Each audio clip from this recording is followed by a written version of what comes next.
Welcome. It's Indisputable. I'm your host, Richey. Good to be with you. We have a lot on the agenda today. Breaking down news of the day. Max Burns, TYT contributor, Rebel HQ, All-Star. Should be a fascinating breakdown. Top story of the day. Joe Biden in a head-to-head matchup with Governor Ron DeSantis loses, according to a new poll. Donald Trump, however, well, let's do it this way. We made this prediction months ago that if Trump runs for president, it is the greatest thing to happen to the Democrats because the Democrats will be excited to vote against Donald Trump. However, that only works if Donald Trump wins the Republican nomination. In this latest poll, it shows very clearly that right now sentiment is adverse to Trump and aligned with DeSantis in this poll. Polls are not predictions. They are snapshots, however, of current sentiment. Obviously that can change. So let's get into it. Let's put up the graphic full mass here. A new poll shows that the governor of Florida would defeat Joe Biden in a hypothetical 2024 matchup, while the president would prevail in a rematch with the former president, Donald Trump. Trump is currently the only declared candidate for the White House in 2024. He announced his candidacy a week after the 2022 midterms in November. It was a disaster. DeSantis is keeping his cards close to his vest, while Biden has said he will announce a decision soon.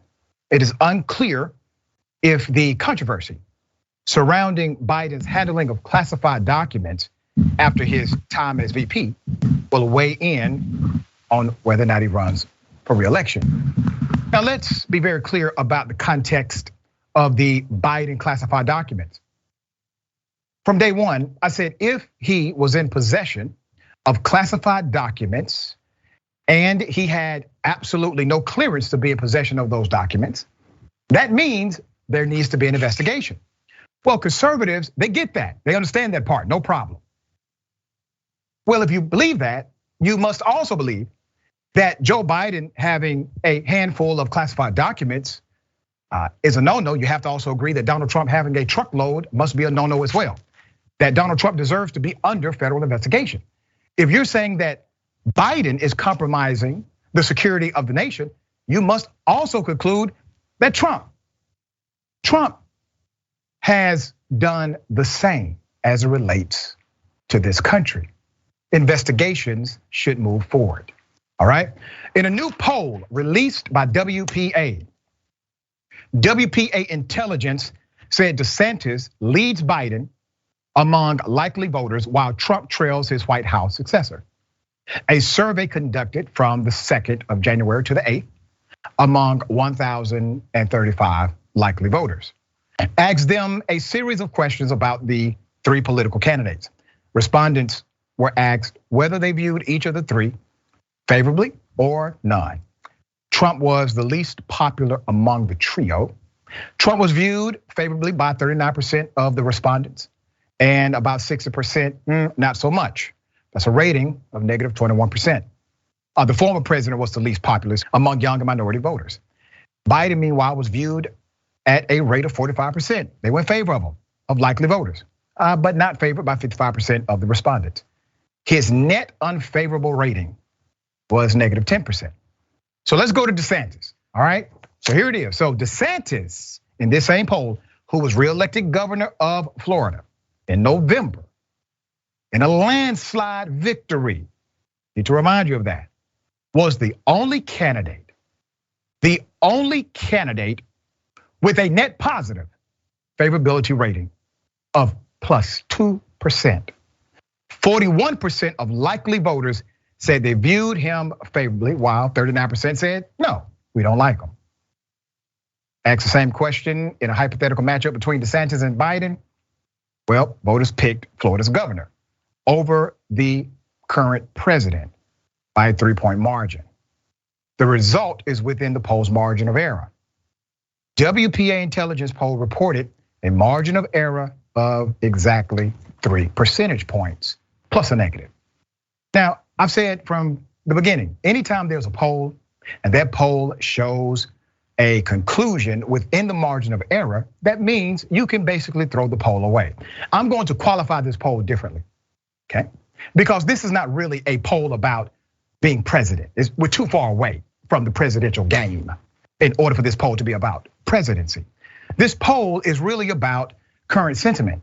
This poll is about the negatives connected to the Biden administration. And no, it's not the classified document stuff that basically neutralizes what they had against Donald Trump, political power, so to speak. This is a problem.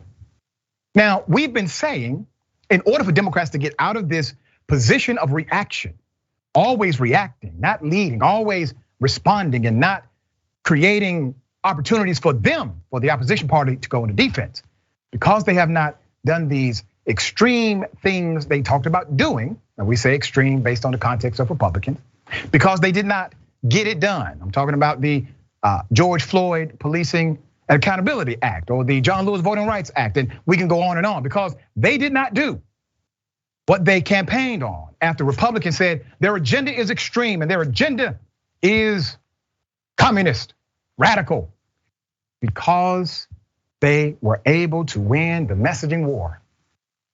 Understand where we are. Governor Ron DeSantis is polling at #1 in the United States of America today for president of the United States, and the man has not even declared he's going to run. All right, Max, thoughts here. Well, thanks for having me, Dr. Richey. I think if you're the president, right now, the margin of error is not where you want to be. You want to be running 5-10 points ahead of your opponents. And it really shows, like you said, Democrats are playing defense even when they're winning. I mean, this is a president who has an opponent in Ron DeSantis who's most famous for attacking Disney. And yet most Americans have no idea he did that. And it's something most people really don't like when they find out about it. And if I'm Joe Biden, I'm worried now that the things that I did in the last half of 2022, people just didn't notice.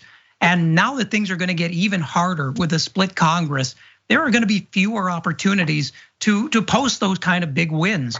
And it really feels like they've lost momentum here in a way that is giving people like Ron DeSantis an undue chance to jump ahead. Yeah, so right. Obviously, that poll will fluctuate, but this is a problem today, and I hope the administration is dealing with it as such. Deliver President Biden, and those numbers change.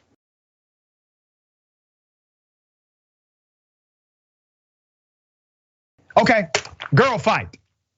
Marjorie Taylor Greene, one corner. Boebert in the other. Well, they got into a situation. Let's put up the picture full mass here. Very interesting stuff. Now, I did say they are no longer of the same political ideology. We talked about this during the GOP speaker election. So tensions between Representative Lauren Boebert and Marjorie Taylor Greene, Colorado, Georgia, respectively, boiled over into a confrontation in a women's restroom where, well, at the US Capitol, at their job, place of employment, they're acting in this manner. The squabble took place on January 3rd, according to individuals close to this. It was the first day of the new Congress in the House Speaker's lobby, a ladies' room, and sources told the Daily Beast the lawmakers feuded over their perceived loyalty to Republican leader Kevin McCarthy as he tried to secure enough votes to become the House Speaker. We covered that debacle, that extreme process that weakened him so much that he is basically an ineffective speaker. He will continue to be that. I highlighted then that Boebert took the side of Matt Gaetz and others who wanted to basically broker their own power structure and get number 2, number 3, 4, and 5 so that they can take over that speaker position at basically any time. They successfully negotiated in what they wanted. While I do not agree with the political ideology of the conservatives, I mean, damn, think about this. What if we had that kind of, I don't know, guts, spirit, unwillingness to compromise until we get the progressive agenda that actually solves problems for real people? What if we had that kind of spunk? I digress. So they fell out because Marjorie Taylor Greene was backing Trump. Trump was backing McCarthy. Marjorie Taylor Greene, as I said then, was simply running to be the next VP pick. She was lobbying for a job. Looks like she may have actually successfully done it because something came out saying, hey, this person, Marjorie Taylor Greene, who is probably one of the worst Congress people ever, may become the VP pick of Trump, all right? So they had conflict. Greene questioned Boebert's loyalty to McCarthy, not loyalty to you, the voter, not loyalty to a policy that helps people, but loyalty to a man. This is giving you insight to their leadership prowess. So they got into a debate about McCarthy, all right? And after a few words were exchanged, Boebert stormed out.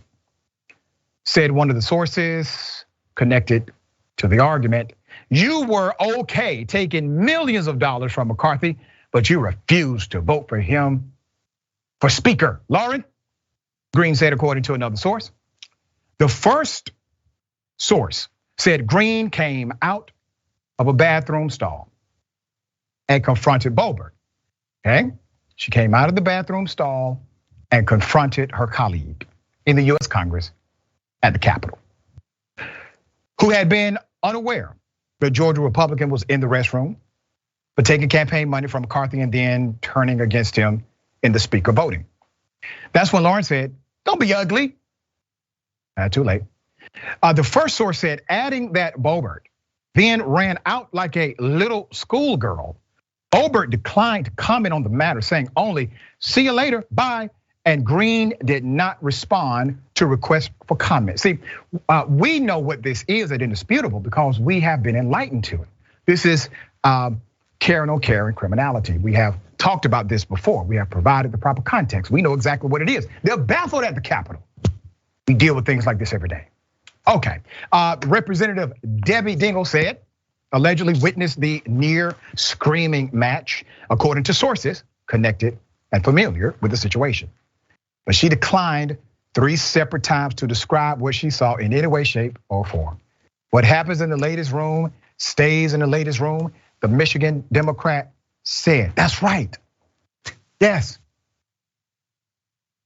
Oh, you mean Marjorie Taylor Greene is a lady? Okay, I got it. Okay. She's not classy. No. These individuals deserve to be told on. I mean, there are some people you have to just kind of violate the rule for, bend it a little bit, tell us what happened, give it to us anonymously. This is an opportunity for Democrats to actually seize a little more power. How? Because of the narrative of division. You literally have the mainstream political party stepping back, and the extreme parts of the political party are fighting each other on the Republican side. And it's Democrats who want to not say anything negative about it. Do you think she would extend the same courtesy to you, madam? All right, Max, thoughts here. I'll tell you, it's fitting that this happened in a bathroom because the GOP's going down the toilet. Wow. And it is rich to me that Marjorie Taylor Greene is getting upset at someone else for grifting the Republican Party. The way that she made it to such prominence by not only grifting voters, but by grifting her own friends. I mean, these are people who she was allied with a month ago, and now has sold down the river, says there are nuts, says are obstructionists, for saying the exact same things she said. But I'll tell you, if I'm Kevin McCarthy, it worries me a little bit because usually you don't get to this kind of bathroom hair pulling until it's 2 a.m. and the club's closing and everyone's exhausted. They haven't even made it a day and their party's already fighting itself. This is the kind of story that worried Democrats would be on the front page of the paper. Yep. And Democrats need to make sure that people see this dysfunction and realize that the Karens are in the house. In the house, I like how you put that. All right, we'll follow for updates.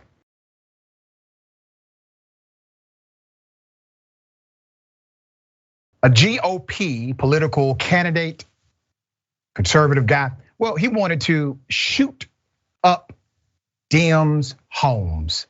Yeah, he wanted Democrats to be shot at. So he decided to coordinate with basically hitmen in order to do so. Let's put up the picture full mass. He's been arrested. But this is how dire things are. 39-year-old failed GOP candidate Solomon Pena was arrested on Monday by Albuquerque police, who say he was the mastermind behind a recent string of shootings targeting Democratic lawmakers' homes. He is accused of paying 4 men to shoot at the homes of 2 county commissioners and 2 state lawmakers. Investigators also believe he was present for at least one of the shootings. You see where we are now, okay? He did not hire shooters, he hired hitmen. Those hitmen, thankfully, missed. Those hitmen were hired guns, literally, okay? He is a Republican. He ran for political office. He's been supported by members of the GOP in his state. Where's the outrage from the GOP? Where's the outrage from Republicans? Where are the press releases from conservative leadership about how bad this guy is? Not much, okay? You don't have a lot of that. There's more. So he's charged with 4 counts of shooting at a dwelling, shooting at or from a motor vehicle, and conspiracy to commit a shooting at a dwelling, and 1 count of possession of a firearm by a felon, attempt to commit aggravated assault with a deadly weapon, and criminal solicitation to commit a shooting at a dwelling. Let me put this in context for you. So they're basically saying it was a drive-by. You shot from a car, you shot into a building, we're gonna charge you with all these other charges. Listen, I'm in law school. There's some charges here I've never heard of before, but I tell you this, if it would have been, let's say, Pyru Blood who did that, they would be charged with attempted murder. That's it. That's what they would be charged with. All of a sudden, there's all of this context and contextualization about these charges. No, you could have killed people. You hired guns to shoot into the homes of lawmakers elected by the people. That is foundational to democracy. Election of the people is foundational to democracy. You should be charged, sir, with attempted murder. All right, ballistic evidence, text messages, searches on Apple Maps, and statements from a confidential witness were key in making the case against this guy. All right, let's go into what happened. January, APD disclosed that they were investigating several shootings targeted at Democratic lawmakers. So they knew this was happening, did not know who it was. They said that the county commissioner in the county, Commissioner Adrian Barboa's Southeast Albuquerque home had been struck by 8 bullets. You gotta think about the idea of 8 bullets going into your home. Why would you not be charged with attempted murder when you have shot 8 bullets into somebody's house? This happened on December 4th. A week later, December 11th, 12 bullets hit County Commissioner Debbie O'Malley's North Valley home. 12 bullets, all right? On January 3rd, shots rang out at Representative Linda Lopez's home, Southwest Albuquerque. And 3 bullets went through her daughter's bedroom as the 10-year-old slept. Once again, not charged with attempted murder. After the news of the investigation began to circulate, the state rep, Javier Martinez, inspected his home and noticed what? It too had sustained damage from bullets. He had heard gunfire outside of his home on December 8th and believes that's when the shooting occurred. Let's put up the pictures here, full mass. One of the 4 men Pena is accused of hiring is 21-year-old Jose Trujillo. He's being prosecuted federally on a drug trafficking and firearms charge. A sheriff's deputy, Jose, 40 minutes after one of the shootings on a warrant, he had initially stopped Jose over an expired registration for a car registered to who? Once again, Pena. All right, he's leaving significant evidence behind, not a smart guy. The next man is 41-year-old Demetrio Trujillo, according to a witness who himself is facing criminal charges. Pena said Demetrio paid for a job shooting at multiple residents. That's what he did, according to the witness. Any outrage? What's going to change with the leadership of Washington or even the leadership of that local community? Nothing. You have a man who is a Trump supporter, GOP guy, hyper-conservative, decides to launch a political attack with guns against individuals who share a different ideology politically than he does. This tears at the very root of democracy and democratic process. The idea that this would happen is baffling and extreme and sad. The idea that everybody, regardless of political affiliation, doesn't feel the same, well, that's just dangerous. All right, there's more. APD's acting commander, okay, this is Hartsock, found that Pena has sent Boebert's exact address to Demetrio, who searched for it in an Apple Maps application and texted it to Jose. It's all on the record. He had also sent the home address for Martinez, O'Malley, and Lopez. It was unclear if Demetrio and Jose are related. The witness told detectives, now this is the witness, that the mastermind, Demetrio and Jose, went to shoot up Lopez's home in a newly stolen red truck. Oh, it gets deeper. And Pena was armed with an AR, according to the complaint. He said that this mastermind attempted to fire the AR. What happened? It jammed. The AR jammed and did not fire correctly. So one of the others fired the Glock. Once again, why are they not charged with A, attempted murder, B, gang affiliation and attempted murder, and whatever the hell else they're doing? After the loss of his political career, okay, after his loss, he made repeated claims that the election was rigged. Yeah, that's what he said. Just like his champion, Donald Trump. He said the election was rigged. Now here's the thing, please keep in mind, if they would have elected him, that is the caliber of character they would have elected. That is the man who would have had political power. But I submit to you that we have men already elected just like that. They are dangerous, just like him. And if they can get away with it, they'll do exactly what he did. That's what we are. All right, Max, thoughts here. Yeah, let's borrow a phrase that Republicans love to use and ask, why isn't our country talking about the Republican culture of violence? I mean, this is not a lone incident. You look back in Nevada and Las Vegas, there was a Republican politician who was angry that a reporter, Jeff German, was reporting on him and cost him his seat. That politician went to Jeff German's house and murdered him. I mean, these are people who think that Democrats, the press, anyone who disagrees with them are enemies of the state. And so anything they do is justified to stop them. And so far, the Republican Party hasn't said a word of condemnation about this because the Republican Party believes that too. And until we address that, I mean, this is just going to be the start. Thank God these shooters were terrible shots, or this would have been even worse. Yeah, and the idea that they're not being dealt with like examples. This is the time that the prosecutor comes out, the AG comes out, DOJ, they come out and say, we're going to make examples out of these criminals. This is what it calls for now. All right, we will continue to follow and update as it develops. We have more on the other side. It's indisputable, stick and stay.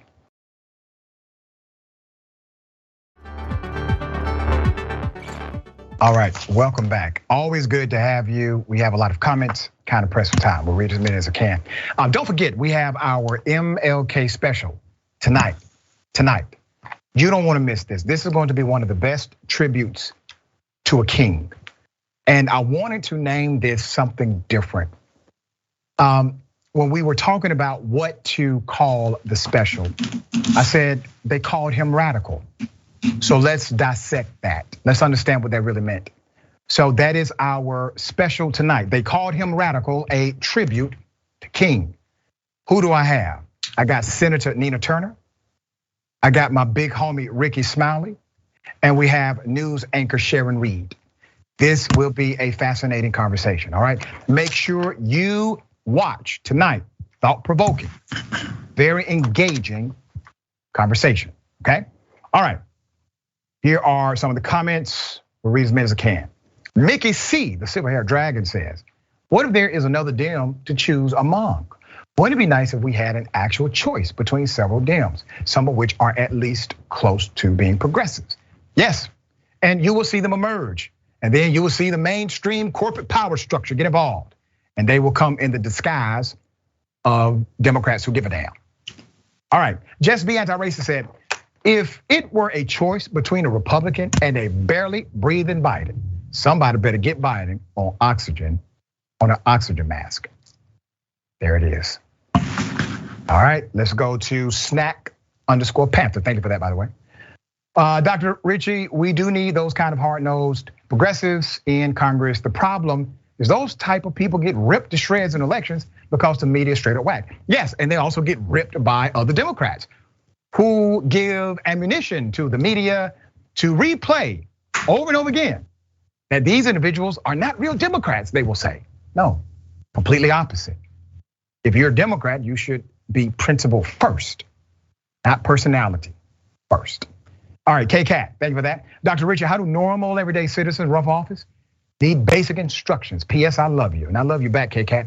Do me a favor, send an email to indisputable@TYT. Send an email, post that question. Let me figure out where you are locally so we can get you some information, all right? Okay. Chichi Massey, thank you. I spit my drink out on my screen when you said too late to Marjorie Taylor Greene. You caught that. Well, got something for you. Ladies and gentlemen, I wish a Karen would. You want to call the police on them for having a barbecue on a Sunday. You're still free. Back off. I'm going to tell them there's an African-American man threatening my life.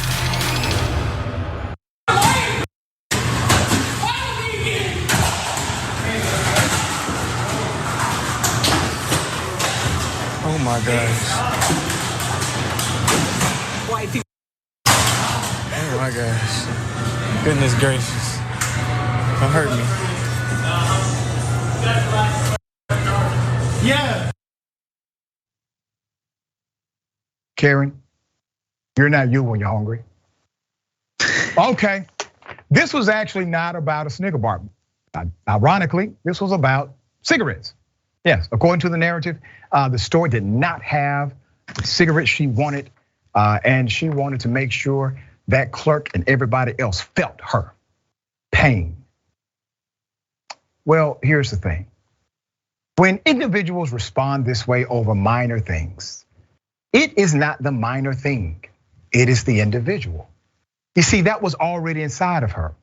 For a person to go that outright, commit multiple crimes over something that definitely is small in comparison. Why is that small, Doc? Because you can go down the street. There's literally, I promise you, there's another store in walking distance from that location. All of that energy, ma'am, that you used destroying the store, you could have walked to the corner down the street and still have some energy left to smoke your cigarette. All right, Max, it's fascinating. Thoughts here? This just furthers my theory that anyone who tucks in a t-shirt is a ticking time bomb and you should stay away from them. But I mean, I smoked years ago and I felt that feeling. I mean, when you really get frustrated that they don't have your pack of cigarettes, but most of us just stop short of destroying the entire store. Just get another brand. I'm still unclear why she felt so safe and so entitled destroying so much property and making sure her face was fully visible while she did it. It's someone who fears no consequences. None, and nobody shot her.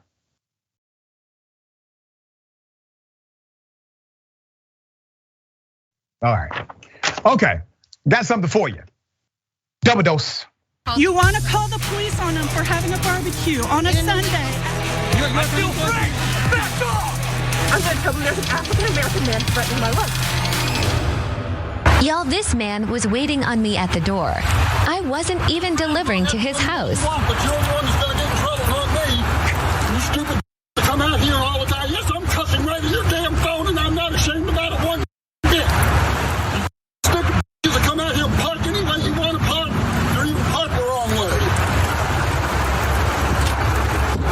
Have a good day. You have a bad day.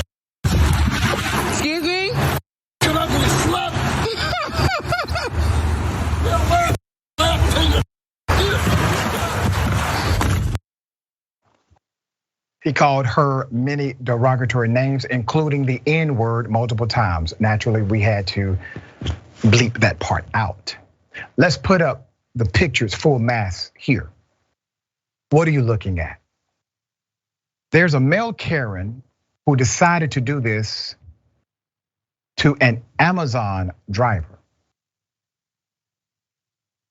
The poster, the individual who was the victim of this male Karen, runs a skin care and self-care business called Empathy. She handled it so well. And I'm so thankful she did exactly what I tell people to do. Record, damn it, record. She did it. Because of that, I'm giving her a big shout out for holding her composure. I'm giving her a proclamation of salute. Thankful for her leadership in business and in the midst of Karenicity. So let's go to her business again.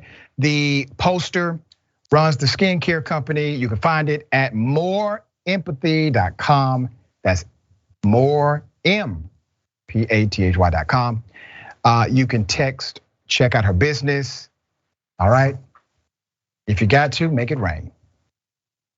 We appreciate what you had to go through, and we are sorry it happened, but glad it was you who recorded it. Max, thoughts here. Listen, it's no mistake that this guy felt so comfortable doing that. First off, because he was yelling at a woman and also a black woman. And statistics have shown over and over, black women in these service industries are subjected to way more abuse than anyone else. And I mean, I can guarantee she was not parked outside his driveway more than 30 seconds, because with Amazon, if you're parked more than 30 seconds, you get a violation. So the fact is, this man was waiting for this incident. He knew she would be coming, and he chose this opportunity to try and intimidate her to make himself feel better. And that's really disturbing and really sad. We know black women are the most underprotected demographic in the country.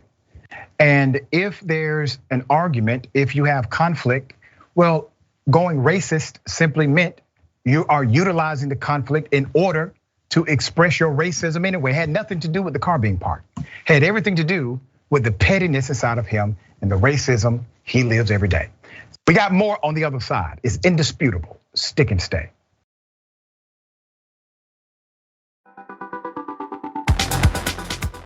All right, welcome back. We have a lot of show left. Let me remind everyone about, yep, there it is. Spin the wheel. Spin the wheel. At TYT, we pride ourselves in sharing the most important news stories of the day. Unfiltered, unspoiled by corporate influence, and free of traditional media propaganda that gets in the way of stuff. That means telling the truth, good or bad, about both parties without fear or favor or concern for which interest we might be offending. Right now, when you sign up for an annual membership, you'll get to spin the wheel to win limited time perks from TYT. One of those prizes is a Canvas 2024 tee, and they are dope. Check it out, sign up at tyt.com/spin or scan the QR code you see right there to get started. Okay, we got a lot of comments. I will read as many as I can, all right? Stop Dragon says, thank you for what you do, Dr. Richey. More than once, you've brought me back from the brink. Talked me down from the ledge. You didn't even know it. Here's a shout out, brother. Iron sharpens iron, my dear brother. Good to hear you say that, and I'm glad you're better, all right? We got this, we in this together. All right, we all are. More rich man tears for the new year says, I'm so glad this beautiful woman got his ugly butt on camera. See, that's the spirit. Forbesilla, Godzilla Dragon. Man, I've seen people in treatment better held together than her. Talking about the woman who had, she was upset about the cigarettes. Okay, RGL Network, member for 6 months. Thank you so much for that. Says, Black Dragon always comes here for the truth. The doctor always seems to show us how messed up our world really is. And also show you the opportunity to beautify it. Cause and effect. It's ugly because of cause. The ugliness is the effect. It can be beautiful because of cause. Beautiful will happen because of you. All right? You create the effect. All right. And Lolo Wep, I can't even imagine how awful it must be being an Amazon driver. Yeah. Okay, we have an indisputable exclusive. Now, this is going to be a shocking story. Lisa Simpson is actually part of my commentary today in an interesting way.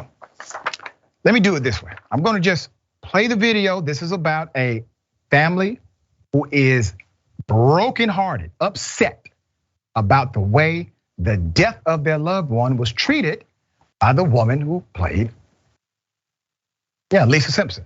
Here it is. So Larry has been shot in the head, and head wounds usually bleed a lot. Is there blood everywhere at this crime scene?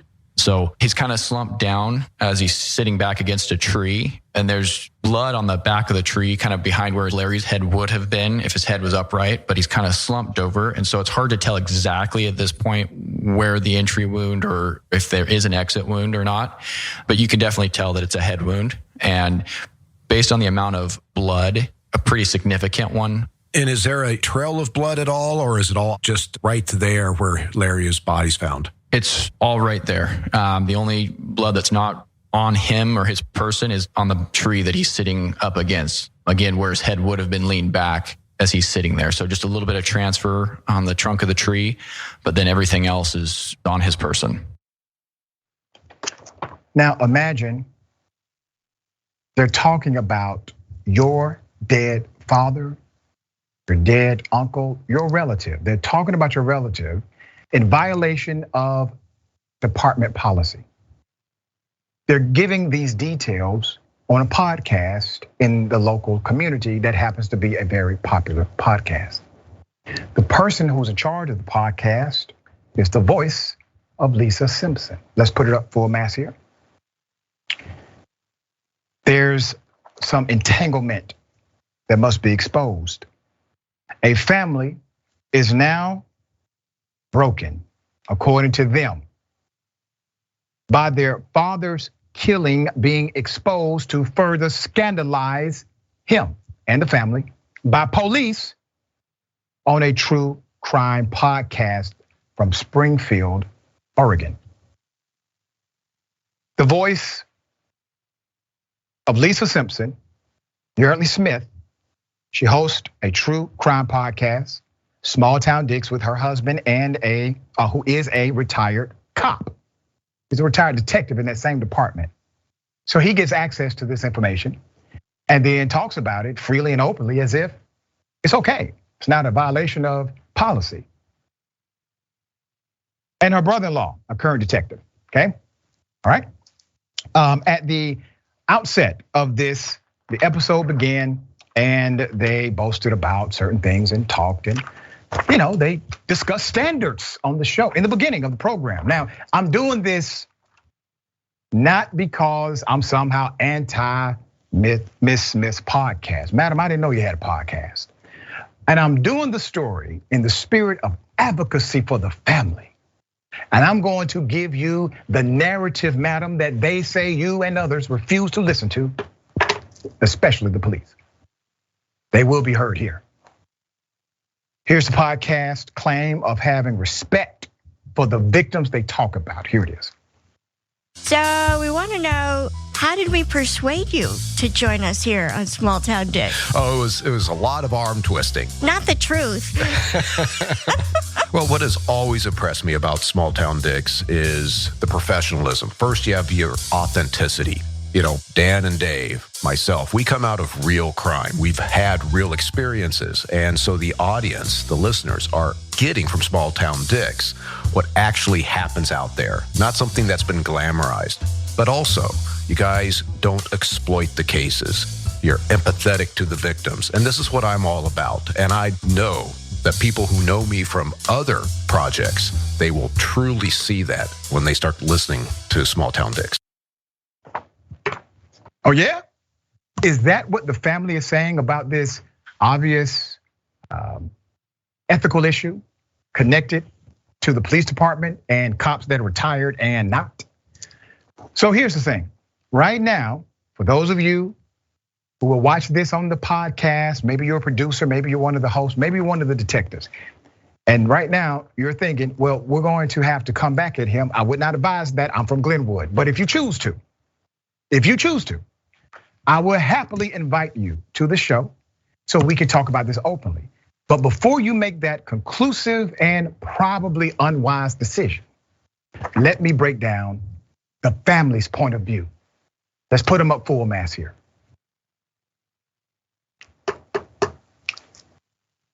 The episode we heard ran afoul of the victim's family. The detective in their father's case is Justin Myers. Described the victim's gruesome death. He's in a hug with his family. His son Evan describes his father Richard Marshall as a bearer of a man who would do anything to provide for his family and give anything of himself for his community. They loved him. He loved them. Richard Marshall worked as a guard, a community garden and neighborhood farm. Springfield, Oregon is a town of about 60,000 and was once home to Simpsons creator, Matt Groening. Now, Springfield's most famous resident is Miss Smith, the voice of Lisa Simpson. Here she is with her fellow podcasters. There they go. Richard's daughter, Lauren, wrote to Indisputable to complain about the podcast benefiting from the death of their father. We did something that you all obviously did not do. We took the time to listen. We're thoughtful about this process. We took the time to listen. Now, this is not typically one of the social justice stories we have covered. It's a little bit out of the box, but it fits. It fits. There's more. Richard's daughter, Lauren, wrote to us, said Miss Smith, in my opinion, has taken advantage of her husband's relationship.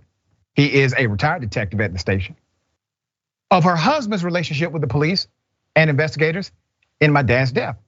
She's monetizing people's tragedies without regard. When my brother contacted the podcast to ask questions like, why wasn't our family consulted or even advised of the podcast? He was dismissed with, we're not out to re-traumatize or victimize anyone.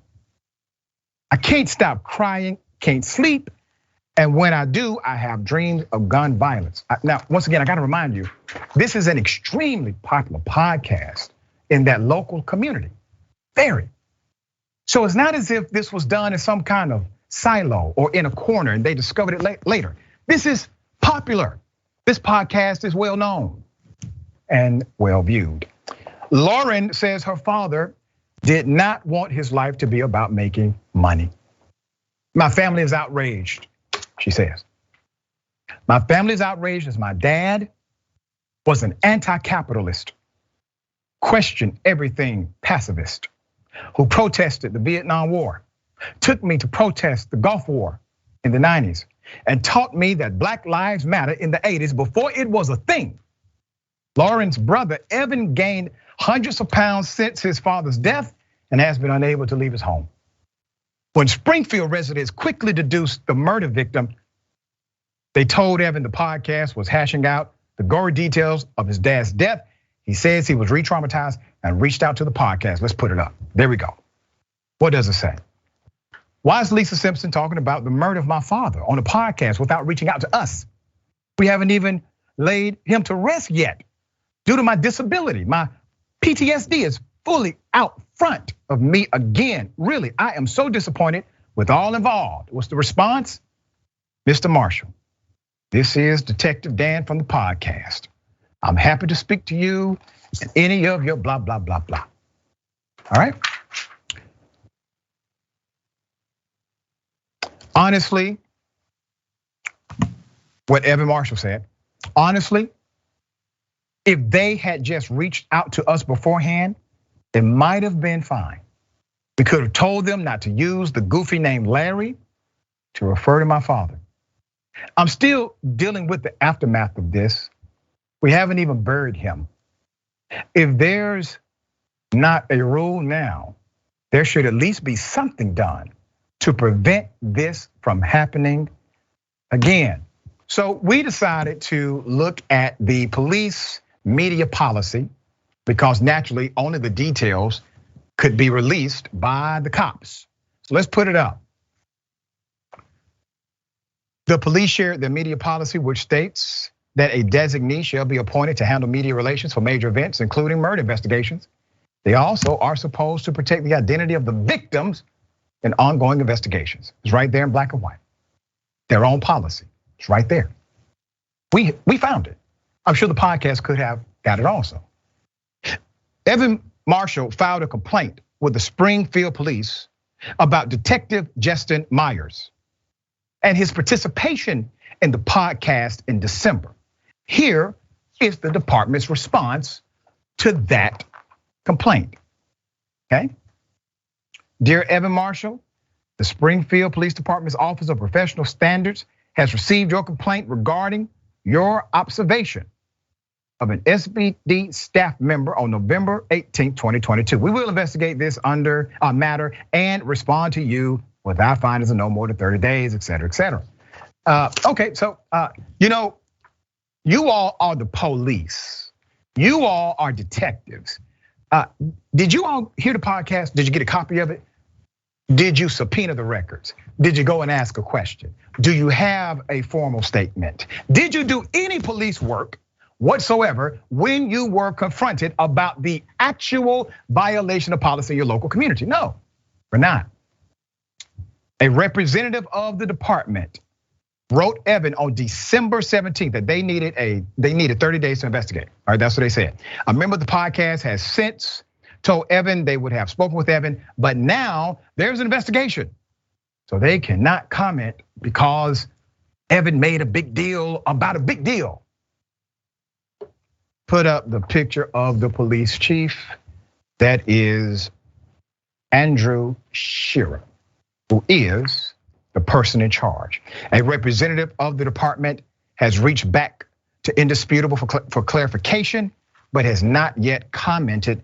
The podcast did not respond to our request for comment. I'm doing this because you cannot care more about turning a damn story than the people you're talking about. We have this dilemma too at Indisputable. Yes, we have it. Many times I have talked to my investigative producer and I've said, listen, talk again to the whistleblower. Let's make sure they're safe. Let's make sure they're okay with this content. Let us think about it. Let's put pause on it. I don't want to turn a story for the sake of turning a story. I want to make sure that you're okay with it. It was simple. And then you ignored them. All right, so we shall see what the response is now. It's on the record, Max thoughts.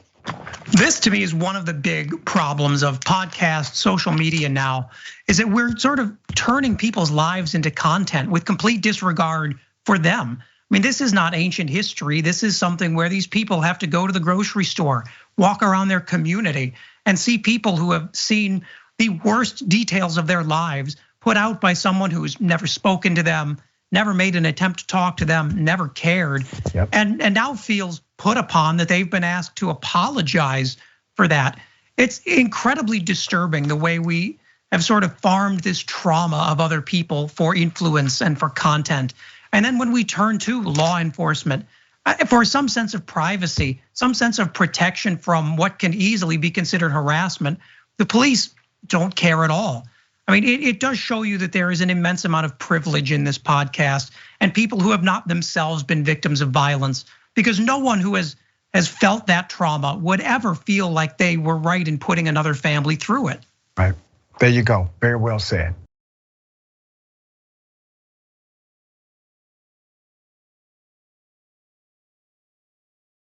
A 19-year-old impersonates the police, has on a sheriff's badge, pulls people over. Put his picture up full mask. This is insane. This 19-year-old, damn, they got away with it. But he was arrested on New Year's Day after authorities said he pulled over several people while impersonating a police officer. Jackson Jones was the teen impersonating an officer. A person who was pulled over by Jones became suspicious after he claimed to be an undercover officer and acted aggressively. Jones was wearing a black bulletproof vest with a sheriff patch on it, along with a duty belt with knives, a flashlight, handcuffs, when he was questioned by authorities. According to the sheriff's office, Jones told deputies he was wearing the vest only because it was comfortable. And he said he worked for the Campbell County Sheriff's Office in Tennessee. According to jail records, Jones was booked for transporting an open container of beer and impersonating a police officer. It is not immediately clear whether Jones has an attorney. The sheriff's office added that Jones' cousin, who serves as jail administrator in Campbell County, told authorities that Jones previously worked at the jail, no longer has the job after he impersonated an officer there too. All right, well, the irony, he'll end up being a cop one day. Yeah, that's the irony of it. All right, Jackson, thoughts here. Right, exactly. I didn't even think about that, but that's perfect. Like, well, he kind of followed procedures and he doesn't even know him yet. He's a natural. But like, I mean, people are crazy. Like, what were you doing? What did you think that was gonna lead to? Maybe it was something on a resume for a promotion. I don't know. But it's just like, I mean, he could have gotten hurt. Other people could have gotten hurt. And him acting like a sheriff, it's like, he looks like a teenager. Like he looks like a little boy. You know what I'm saying? Like, so it's just, he's nuts. Hopefully he can get some type of mental health evaluation because somebody who would do something like that is likely dangerous. Yeah, he's a perfect cop in the making. Right, and that's why he was selecting that profession. Okay. Yeah. That is the issue. That's why 75% of people who applied to be a cop in Ithaca, New York, failed the psychological evaluation. You got to think about how deep that is, brother. That says that the microcosm of that applied to the macrocosm says 75%. If you take that data, 75% of all cops that apply are unqualified, not qualified to be police officers.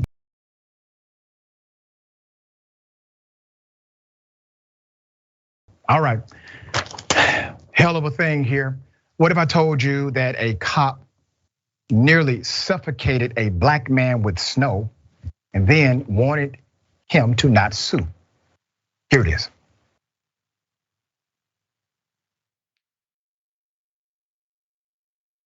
Arrest me then, bro. Calm down. We just want to talk. Arrest me then, bro. Calm down. Arrest me then, bro. Hensley, get off the steps. Arrest me then, bro. Get off the steps. Look, man. The military, bro. Look, would you get down the steps and calm down? Okay, now, come on. You gonna pull that bullet? If you gonna be honest, pull it. Come on. If you gonna kill a black man, why don't you come down here and tell us what the problem is? Listen to what I'm saying to you. I'm not drunk. I'm telling you the truth. Well, then get out here and talk. If you gonna kill me, kill me. Somebody wanna kill you, get down about it, man. I tell you the truth. I tell you the truth. He's being disrespectful, sir. I'm trying to be honest. I'm not a 13, sir. I'm not a 13, sir. You touch me, I'm calling the police. No, I'm not. Don't touch me, bro. Don't touch me, bro. I'm a demon. Relax. Kill me. Kill me. Relax. Kill me then. Show my son you're gonna kill me. That's crazy. That's crazy. Give me. Cuss on him already. I never breathed.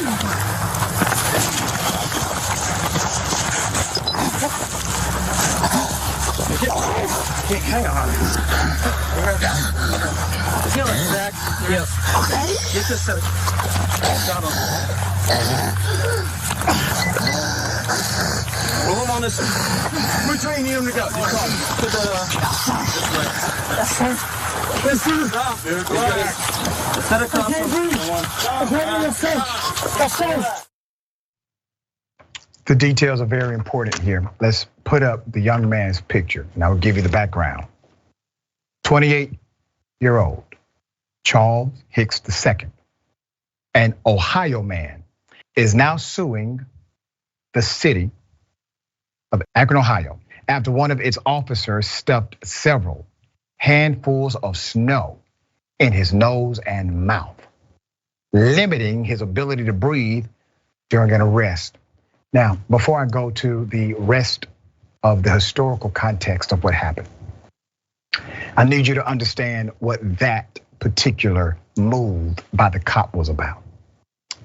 He is saying that he despises the very breath of this man. He did something so out of line with law and policy. He's willing to risk his paycheck, to risk his status in the community, to risk how his family looks at him, to risk his job, to risk his training, to risk all of it because he wants to show a black man, I can stop you from breathing. Think about how extreme that is. You will risk all of that just for that. And you have one of the most trusted positions in the United States of America. He's still traumatized by it. He's still traumatized by it. He's still in counseling and has PTSD from this experience. Eddie Siplin says, Siplin is the attorney. They filed the federal lawsuit on January 2nd, accusing the city and 7 of its police officers of excessive force during the arrest on the 7th of February, 2021. The night of the incident, the police were called to the home of Mr. Hicks and his girlfriend for a domestic violence complaint. A police report says Hicks' girlfriend claimed he grabbed a knife and threatened her with it. Now, many will now push back and say, well, that's why they did this. Once again, I have submitted this before and I will say it over and over again. It's the right thing.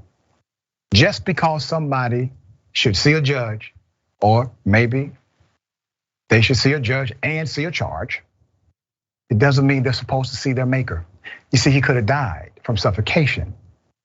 And who thinks that would have been justified given he has a constitutional right to due process himself? He has a right not to be criminally penalized or assaulted by the police. That eliminates that due process that we all are supposed to enjoy. There's more. Body camera video shows the officers doing exactly what you saw. Arriving at the home, a shirtless Hicks greets the officers in the front door. Police say Hicks, who appeared unarmed, was under the influence of alcohol upon their arrival. Okay, well, it's legal to drink, not legal to be violent. I don't know the conclusion of that particular allegation. Following his arrest, here's what happened following the arrest. Hicks was taken to jail and booked. He was charged with resisting arrest and domestic violence. After spending 3 days in jail, the attorney said Hicks' domestic violence charge was what? It was dropped. The charge was dropped. But he pleaded no contest to resisting arrest. The attorney claims within the lawsuit that police offered Hicks a plea deal that would also drop the resisting arrest charge if he agreed not to sue the city in return. The attorney says the plea offer was a cover up in the making by the city. They knew their officer did something wrong and they tried to cover it up. Now, I'm no attorney, I'm training to be one. But I do know that my criminal procedure professor, great professor by the way, he would clearly call foul on this. You mean you're utilizing the leverage of a fake ass criminal charge in order to persuade a civil litigation away from you. That's another violation, another no-no. There's more. Let's put it up. All right, this is John Turner. This is the officer who was accused of stuffing snow in Mr. Hicks' mouth. Well, he's been placed on administrative leave as police conduct an internal investigation. It's amazing to me, it takes so long to investigate cops. This investigation, ladies and gentlemen, would take probably 2 years, and they have it on video, all right? He resigned March 2021 before the investigation was completed. That investigation should still go forward, even though he resigned. Multiple cops were involved. Police took no action against him. No criminal charges were ever filed. This cop has a documented history of excessive force complaints during his 10 years with that police department. The Akron Beacon Journal reported that this cop was involved in 3 prior incidents classified as use of deadly force. Now, remember, this is just not use of force. We're talking about use of deadly force. The person could have died, okay? But he was cleared in those cases. No one died as a result of the previous incident. So it seems as if he has an MO here. He has an MO of, at least by way of accusation, bringing people to the brink of death, almost killing them, putting them in danger to the point of where they could die. That's his MO. Seems to be. It is ironic that he has all of these excessive force charges that are deadly force charges. That's different. Typically, we have seen minor infractions and then major infractions and then detrimental infractions by police officers. But this guy, his MO seems pretty much the same and accepted by his supervisors. All right, Max, thoughts here. Listen, years ago, we were told that all of this would be gone once police had body cameras. Now what we're seeing is that these body cameras are really just creating scrapbook photos for their collections. It hasn't done anything to resolve this impunity. And to your point, the police who do this, it is rarely ever the first time they have done it. That's right. The time they're caught on camera. They normally have long histories of this and an organization that will back them up, that will make these problems disappear. And they're willing to dismiss charges, to bend the law, to favor their officers. But this is just egregious. I mean, as you said, show me where the policy is to shove snow in a man's mouth and nose until he can't breathe.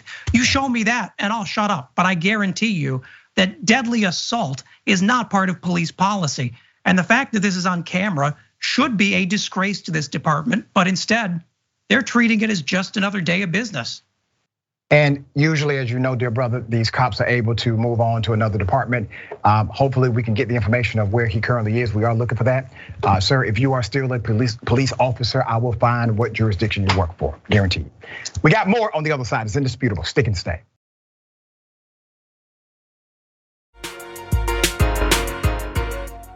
Welcome back. We have a lot of show left. Thank you for remaining, all right? Okay, Mickey C, the Silver-Haired Dragon says, it wasn't just limiting that young man's ability to breathe, stuffing snow up his nose and his mouth could have caused him, that's true, to aspirate the snow, killing him. That's true. 12-year-old kid is killed by the police. 12-year-old kid was the victim of a cop breaking policy and speeding. Let's put up the picture full mass. This kid. Not only have I followed this story from day one, I'm connected to this story with the family, the advocates, the attorney, and others. We have done press conferences. We have talked about this extensively on my radio show. We talked about it here on Indisputable. I'm going to give you some background and update. The family and advocates of a 12-year-old Layden Boykins, who was killed during a high-speed police chase, are calling for a special prosecutor and a federal investigation into the actions of the Georgia State Trooper responsible for the death of that 12-year-old child. Layden's heartbroken father, let's put his picture up. His name is Anthony Goodman, said during a news conference on January 10th, and I quote, "They decided to terminate somebody's life for a speeding ticket. That is exactly what happened. The incident occurred during the early morning hours of September 10th, 2021. Charlie Moore, 37 years of age, was driving his Kia Sorento with his son, and Layden Boykins inside. Boykins, who his grandmother was watching while his parents were in Michigan at a funeral, had been given permission to go out with his 14-year-old neighbor and Moore, the teen's father, to earn some money cleaning parking lots on the night of the crash. Local station WXIA reported. Let's put up the screenshot of the cop, the patrol cop. Georgia State Patrol said Moore was initially pulled over shortly after 1 a.m. by a trooper for speeding. Dash cam video shows Georgia State Patrol officer David Peterson approached the driver's side window. Peterson claimed Moore tried to evade him. That was his claim. He then posed the question to Moore, hey, give me your driver's license, which Moore refused, prompting Peterson to ask him to step out of the vehicle. Several minutes later, 2 Paulding County sheriff's deputies arrived. Moore asked for a supervisor and questioned, what crime have I committed?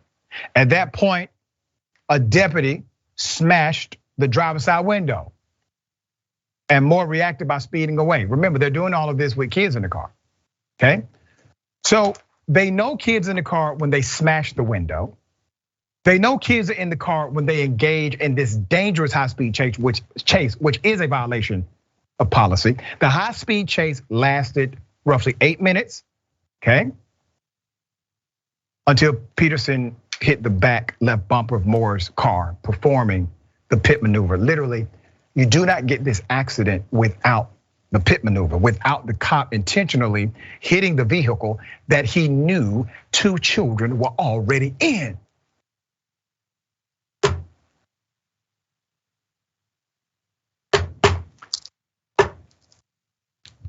Moore and the children flipped inside of the car. And then what you hear is so disturbing. The cop gets on the radio after flipping a vehicle where he knows 2 black children are inside. He gets on his microphone and he says, "Pit successful. Pit successful." He repeats it over and over again. He says nothing about the children in the car. The children he knew were there. I submit to you, yes, Mr. Moore, he's partially to blame too. I get that narrative, understand that. The family is torn. But if you believe that Mr. Moore also is partially to blame for his reaction in the moment, and yes, his reaction was fear, it was definitely fear. And maybe he thought he was protecting those children because somebody just busted his window and he's surrounded by cops. He doesn't understand exactly why this is happening. So there may be context for this. But outside of that, regardless of that, we must all conclude that the cop who knew children were in the car, this should have never happened, or at least should have known, right? There's more. More and the children inside, they flipped over. The family claims the troopers should have acted differently because there were children inside of the car.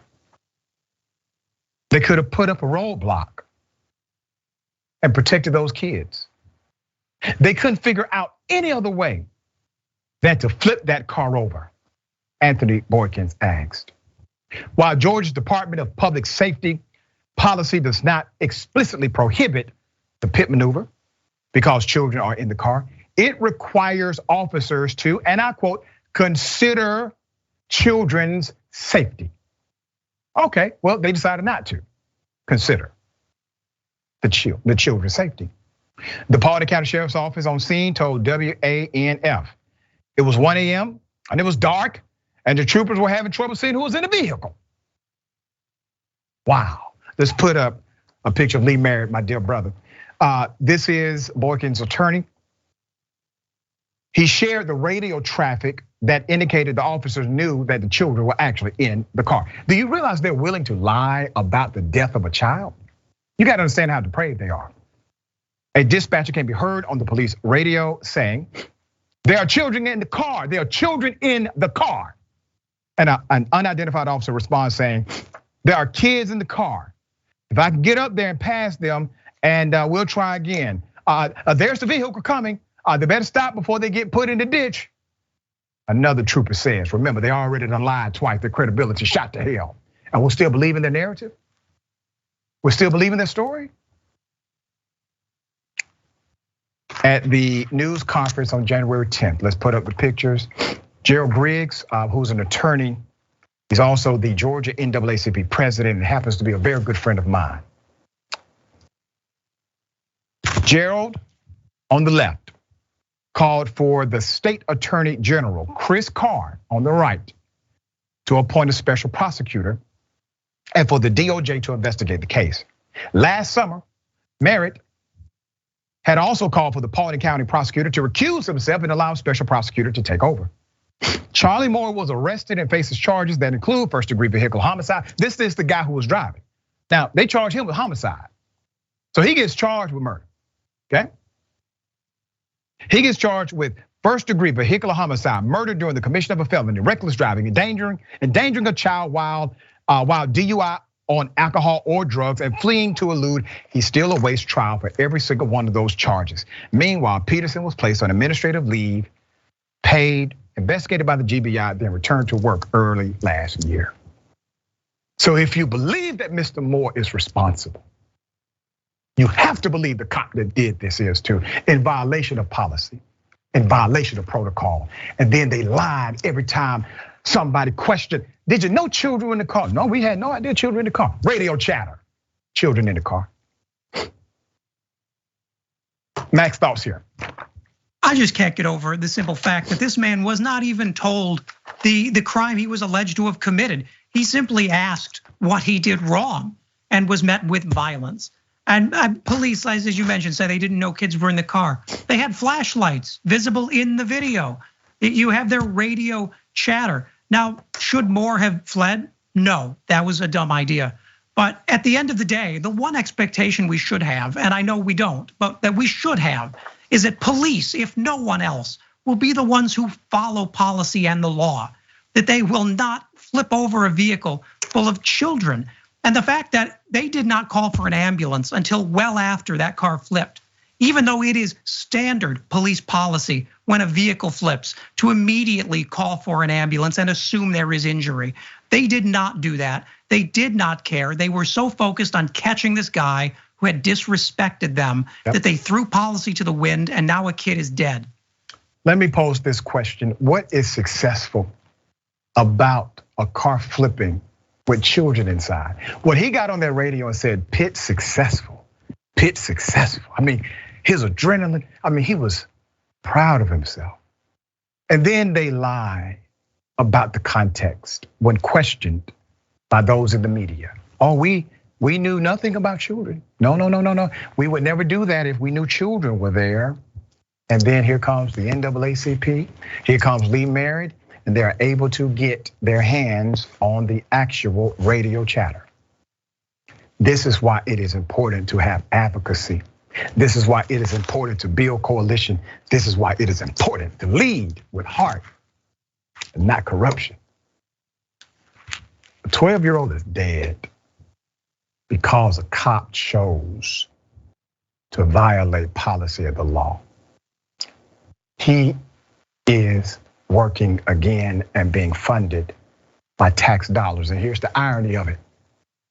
He's a Georgia trooper, which means the family of the 12-year-old he killed is funding his salary. All right, Max, always a pleasure having you on the program, sir. Thank you. Thanks so much for having me. Tell people they can follow you, check out your great work. Yeah, you can follow me on Rebel HQ and on Twitter at @TheMaxBurns. Thank you, dear brother. Until next time. All right. Thank you. Remember, we got a special tonight, so remember that. And it's star-studded. All right, we got Ricky Smiley, we got Nina Turner, and we also have Sharon Reed. But remember, take care of yourself, Take care of each other. Take care of the planet. Remember, the truth is always indisputable.